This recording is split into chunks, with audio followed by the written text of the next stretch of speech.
C'est une réforme qui suscite beaucoup d'enthousiasme dans la classe politique congolaise. Le découpage territorial fait en tout cas débat en RDC. Sur ce plateau, pour en parler dans ce grand journal, je reçois Patrick Kanga. Vous êtes membre du PPRD, un parti de la majorité présidentielle. Bonsoir et bienvenue. Merci Claude. D'abord, est-ce qu'il était temps d'initier ce projet ou de mettre en application cet article de la Constitution?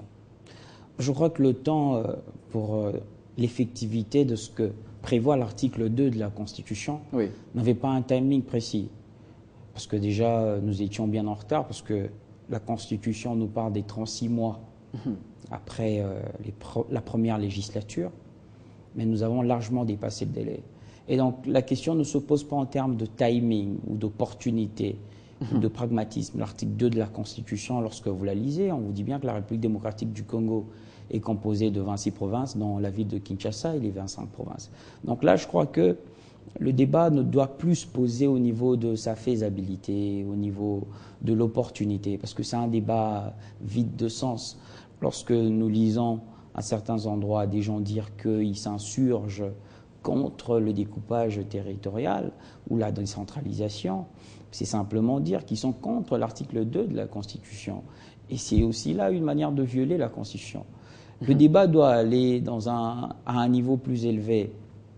J'ose croire que les 11 provinces actuellement, les 26 très prochainement, après que les commissions établies par le décret du Premier ministre puissent finir leur travail, je crois que toutes les provinces de la République démocratique du Congo ont une capacité industrialisable.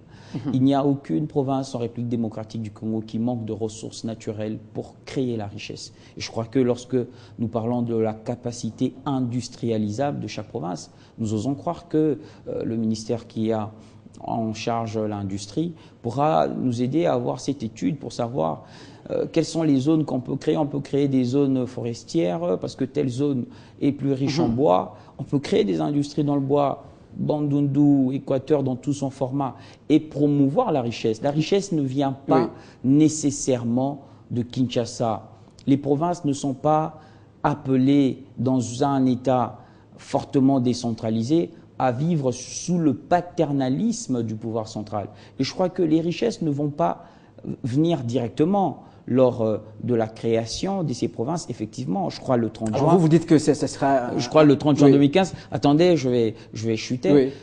La richesse viendra du management que feront chacun des gouverneurs des futures provinces, des idées de développement qui seront promues au sein de ces provinces. Parce que lorsque le Kivu se divisait en 3 provinces, Nord, Sud et Maniema, il n'y avait pas de l'argent qui venait de Kinshasa pour faire du Maniema ce qu'il est aujourd'hui. Ce qui fait le Maniema aujourd'hui, c'est ce que ces dirigeants locaux ont décidé de faire du Maniema. Et il faudrait que les gens sachent que la Constitution du 18 février 2006 promeut une responsabilité à plusieurs échelons. Il y a le président de la République qui a sa responsabilité, le Premier ministre, les ministres, le gouverneur, les chefs de quartier, les bourgmestres. Chaque personne doit agir et répondre des prérogatives qui lui sont conférées par la loi et agir en fonction de ses responsabilités. Lorsque vous voyez à Kinshasa une maman voir un problème de salubrité dans sa commune et dire « Papa Kabila, talelanga likamboyo », c'est là l'utilité de la décentralisation. Parce que désormais, les populations doivent comprendre que certains problèmes relèvent de la compétence de leur bourgmestre et même pas du gouverneur de la ville. Et chacun, dans la petite partie de prérogatives qui lui est conférée, doit agir en tout état de cause. Et ce pays, au regard même de sa situation simplement géographique, la décentralisation vient à point nommé pour promouvoir le développement. Et désormais, nous aurons un développement qui est impulsé à partir de la base. Alors, qu'est-ce qui peut maintenant justifier la crainte justement de l'opposition ou de votre opinion? Moi, je crois que l'opposition doit évoluer en termes de débat. Oui, parce qu'effectivement, de l'autre côté, on dit que le pays n'a pas encore les moyens de ses ambitions pour engager de telles réformes. Non, écoutez, d'abord, il faut reconnaître une chose. Il est un fait traditionnel, il est un principe que les réformes ne requièrent pas toujours l'unanimité de tout le monde. Oui. Et dans une démocratie, il est normal qu'il y ait ceux qui sont pour la réforme et ceux qui sont contre la réforme. Mais ce qu'il faut signaler, c'est qu'il ne suffit pas de dire qu'on est contre. Je vois des gens commencer à se comporter comme des militaires en disant « bon, cette fois j'avais créé opération touche pas à ma révision, cette fois c'est opération rouge, opération dragon, je ne comprends pas. Il faut qu'on aille dans les idées. En termes d'idées, les provinces devront être créées. Les politiques, opposition comme majorité, doivent aller dans des idées, dans des débats de fond. Quelle sera la politique économique de développement? Quelle sera la politique industrielle de telle ou telle province? On sait que dans certaines provinces, telles qu'au Calémie, au Tanganyika, il y a le lac qui a beaucoup de poissons. Les autochtones du coin peuvent penser à une pêcherie, peuvent penser à une industrie dans le domaine du poisson. Ce serait important, ça apportera de la richesse automatiquement. La richesse ne vient pas de l'imagination de Kinshasa simplement. La richesse viendra des idées de développement, même locaux, pour promouvoir le développement. Et quand les gens disent on n'a pas les moyens viennent des idées novatrices et pas du statu quo ou du conservatisme. Il y a la possibilité ou la potentialité pour toutes les provinces qui sont en RDC d'être de provinces riches. Une fois, je suivais le gouverneur Moïse Katumbi qui disait qu'il n'y a aucune province au Congo qui est une province pauvre.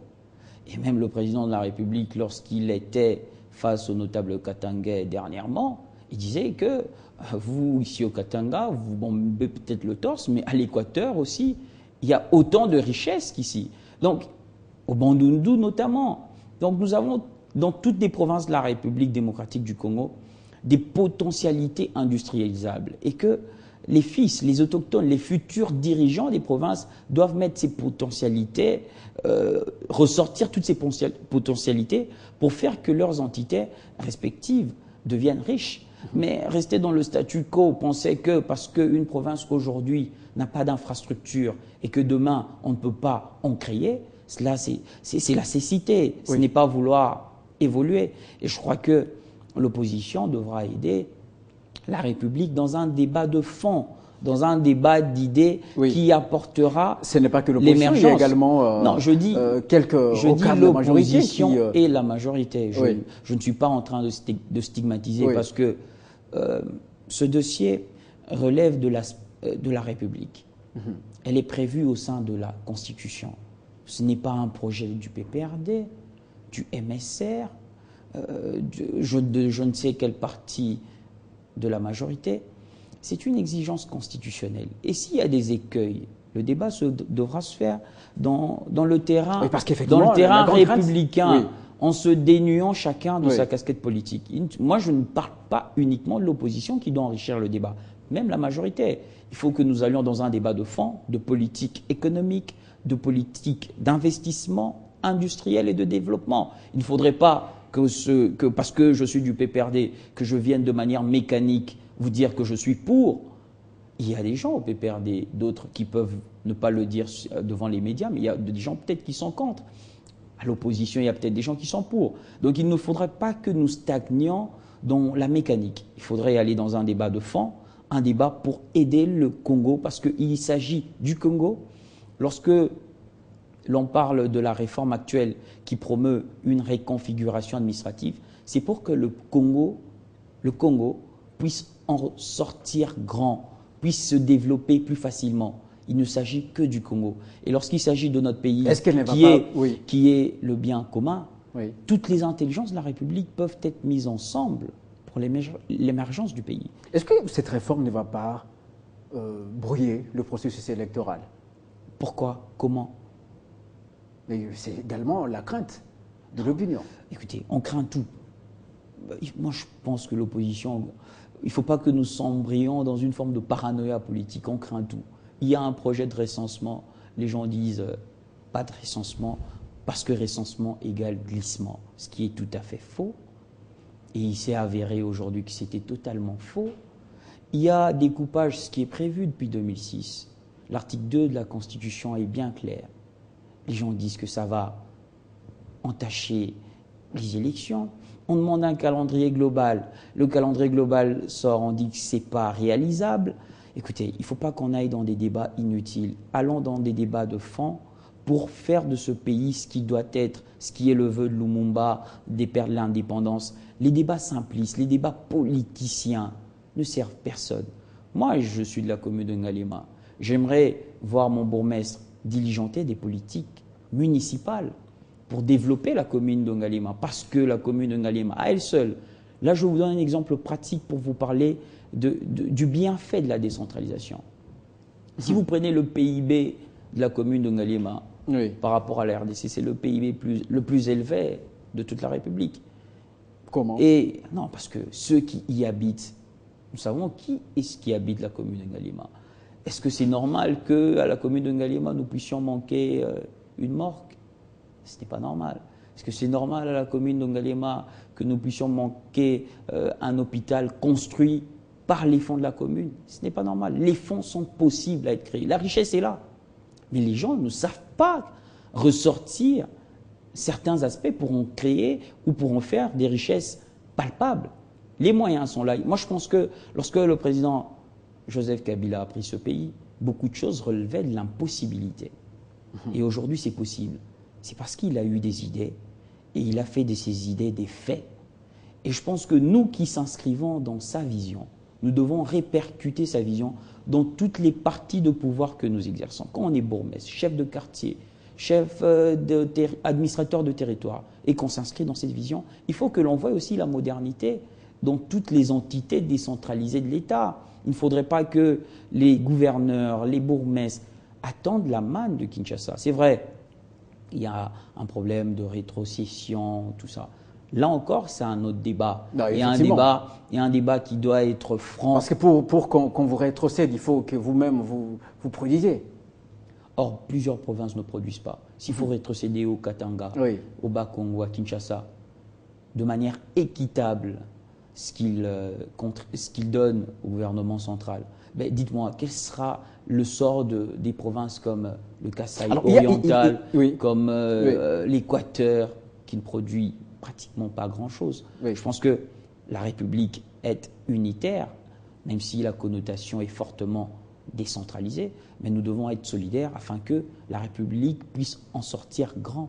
Alors, il y a 55 ans, le pays engageait ce genre de réforme et cela a été suivi par des troubles. Ne doit-on pas craindre cela?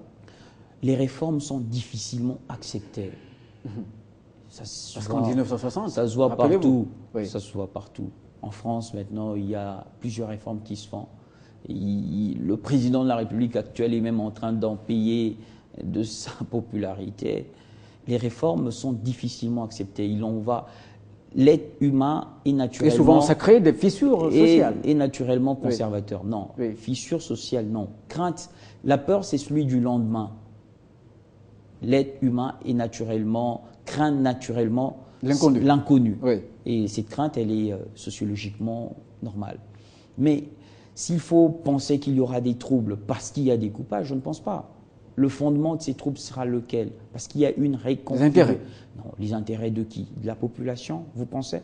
Je ne pense pas. Alors, si vous, côté majorité, vous y croyez dur comme fer. Non. Parler de cette manière, c'est simpliste. Parce que ce n'est pas la Constitution, lorsqu'elle a été élaborée et lorsqu'elle a été votée par référendum, la majorité présidentielle n'existait même pas encore. Donc le dire de cette manière, c'est faux parce que les forces en présence à l'époque, c'était qui? C'était le MLCR, l'URCD. Vous devez également expliquer votre déterminisme. C'est le fruit d'un consensus politique depuis Sun City et c'est bien prévu. Tout le monde le sait. Tout le monde le savait qu'il finira par y avoir découpage territorial, qu'il y aura par avoir effectivité de la décentralisation. Il ne faut pas qu'on joue à l'hypocrisie et que l'on mène les populations dans des débats qui ne sont pas vrais. Allons dans le vrai débat. La vraie question que les politiques doivent se poser, c'est de comment est-ce qu'on fera maintenant pour développer cette province. La question relative à l'existence est une question désuète. elle est passée parce que la loi est promulguée. Il y a même des commissions qui sont appelées à préparer